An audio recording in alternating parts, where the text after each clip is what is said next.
Je suis donc Monsieur Emmanuel Nguéoum. Je suis enseignant au département de langue et culture camerounaise de l'École normale supérieure de Yaoundé. Je suis également impliqué dans le travail de revitalisation linguistique dans les aspects qui concernent le développement des technologies vocales. So maybe I'm going to try and continue in English so that I can accommodate my friends over there. So, as Professor just said, the title of my presentation is The Graphic Environment in African Languages Yesterday, Today, and Henceforth. While I have to tell you this was not the initial title I sent, in a title that was censored by someone that I suspect, but I'll leave it to myself. So, let me talk about this topic. The graphic environment in African languages. So, there's a takeaway from my talk. If there's something you wish to take away, please take these 3 terms away. Extraversion, unification or standardization, and pedantry/scientism. So these are going to be the 3 key terms that are going to define my presentation, as I will try to move along the history that led to the development of what we now call the general alphabet of Cameroonian languages. But I wish to start by sharing my situation when I am speaking with colleagues at ENS Yaoundé, and whenever I tell them I'm a Bassa speaker, and of course I write Bassa, and I don't mark tones, I don't use the general alphabet of Cameroonian languages. And my colleagues, okay, so I was sharing with you a story about the permanent disagreement between my colleagues at the university over using or not what is considered the de facto system, because it is used in public schools and promoted in formal education. But I think there is no legal provision for such practice. And I do not think that writing is a matter of ideology or I don't know. So I just use the way I feel comfortable. And I wish to share a brief history of this writing system. So let me start with 1954. So this is when a meeting was convened in London to try to harmonize the writing system, especially by the missionaries. By the time the Protestant missionary has established a mission in Fura Bay, I think it was in Liberia. And you may remember Professor Sigismund Kuhl, who was one of the pioneers of African languages and the development of illiteracy. So, in short, there was a practical need for colonial rulers, in particular of the missions, to try and harmonize their writing system, their way of writing. So, during this conference that took place at the invitation of, I don't have his name here, but of Bunsen, who was a Prussian ambassador. So a system was presented at this conference that was called a standard alphabet for reducing non-European languages into writing. So as you can see, the notion of standard was meant to harmonize the ways missions would subsequently put into writing African languages. After the conference, we had the creation of the International Institute of African Languages and Cultures in London, under the auspices of Meinhof, among others. And this is very important because it is within these institutes that a memorandum was established for the writing of a system that will build on the structures of African languages. So a memorandum was drafted in 1930 that tended to deviate from the alphabet that Lepsius proposed. I have to admit that, or I have to say that Lepsius's alphabet was just an augmentation of the Latin-based writing system used in French and English, etc.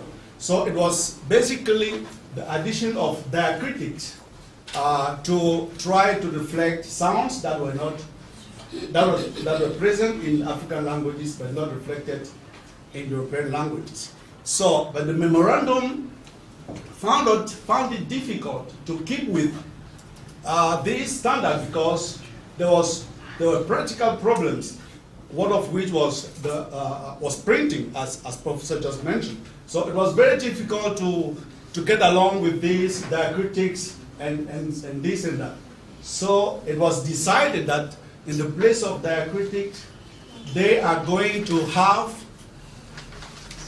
unique sounds that will stand for each phoneme. So this is actually the starting point of a phonemic-based orthography. It was in 1930 in the memorandum for the writing of African languages. So now let me move to the next step.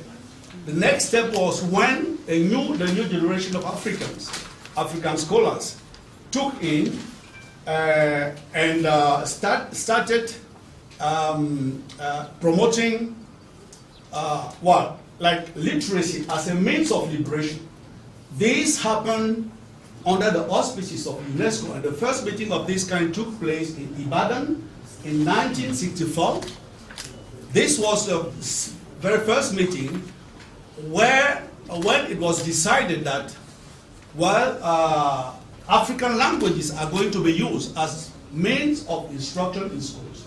But of course, for that we needed a practical system to be able to write these languages. So, and I have to say that, and this is very important, that some of our fathers, yes, took place in this meeting. Some of them, or both, two of them are Professor Henry Marcel Bodbanjok and Professor Ayo Bamboshe in Ibadan. And there was a guy who also took part in this meeting. He was the first missionary of the then Summer Institute of Linguistics that was established in Ghana. So, and you have to bear in mind that this happened within the context of decolonization. So literacy was embedded in the ideology of liberation,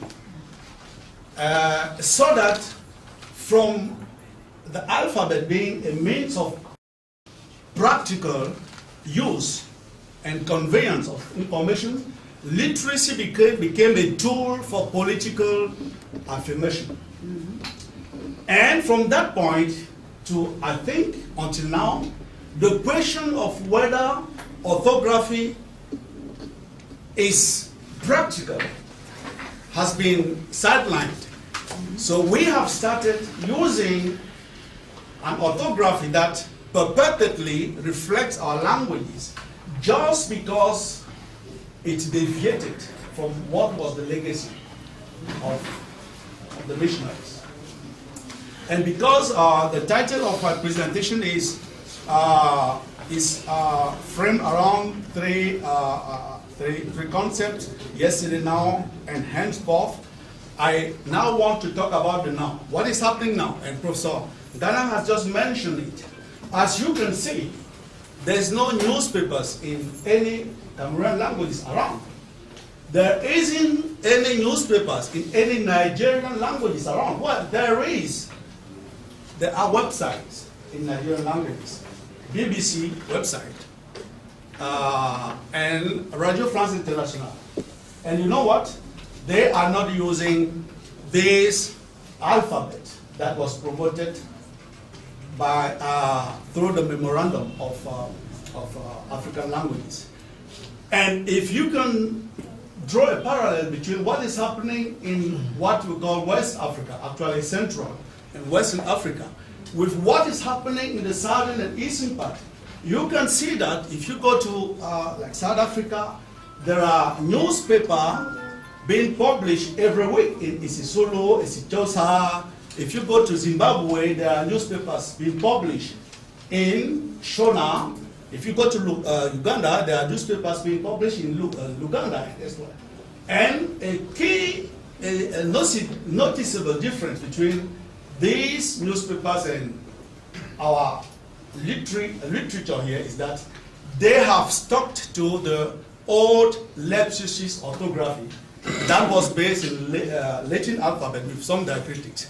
None of these languages is using the alphabet that was promoted by the Institute of African Languages and Cultures, and subsequently by the generation of what I call African Applied Linguists.